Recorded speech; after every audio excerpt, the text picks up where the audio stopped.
Okay, YouTube land. I took the weekend off. I've been working on restoring my old power hammer there.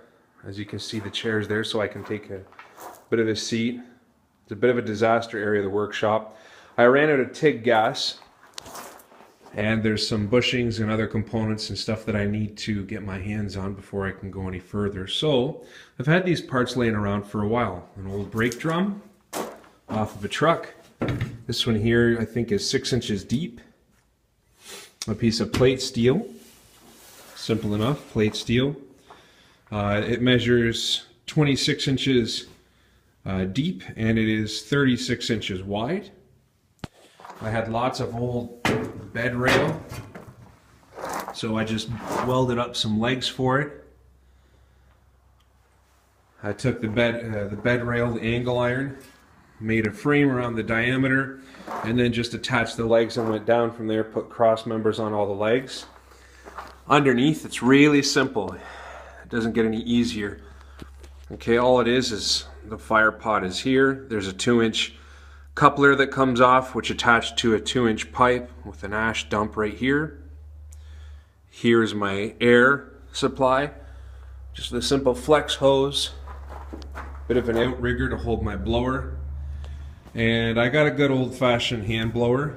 They're really nice to have, but for the person who wants to do it on the cheap and doesn't have access to one of these, because they can be pretty pricey from time to time, you can use a simple corded leaf blower. You know, those weed eater leaf blowers, they work great.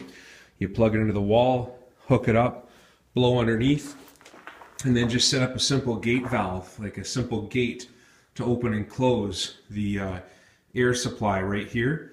And then there you go, you can control your fire. The plate steel, I just burned a hole out the center, dropped this plate inside, and it's about as simple as can be. I'm going to go with a side draft hood, and I will run a 12-inch or a 10-inch spiral pipe out through my roof so that I have good ventilation, good draw. I have a double burner propane forge, but there is no substitute for me with coal. I like working with coal. I don't love the dirt, but I really love the heat that I can get to it. I just like working with it. I don't know, I feel I'm more in tune with what's going on than when I stick my workpiece in just the propane forge. But the propane forge is nice because I can do some pretty large pieces in it. Mine's a double burner. It's got a large fire chamber, a large firebox. And I can run it at really low temperatures, so I can do normalizing and all kinds of good stuff with that. So anyways, this is the coal forge. Simple, redneck, resourceful.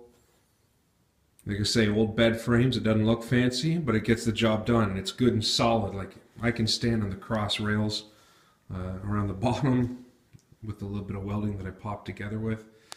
I like the bed rails because you can get them from the dump for free. You can get them from a scrapyard for pretty cheap. I tried to just use as many. I don't want to invest more money into things unless I absolutely have to, because I want to earn the money. So if I earn money with the forge, with this simple coal forge, I earn some money with it, well then I'll go ahead and put money into putting a really nice high-end fire pot in here down the road. When I earn some money with the power hammer, the old little giant, well then I'll go about, looking at maybe one day, if I feel the need, moving up to an air hammer. But just for now, I wanted a coal forge. I had some parts laying around.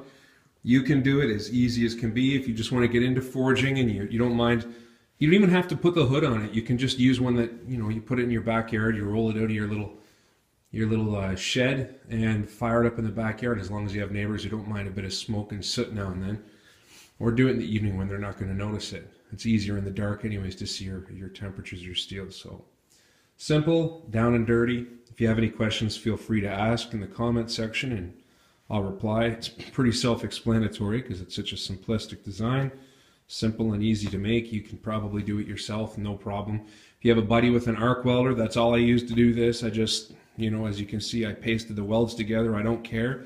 It's solid and it's sturdy. I can really reef on this blower and she doesn't move. The table is not likely to tip or anything. So anyways, that's it. Have a great day and we'll talk to you soon.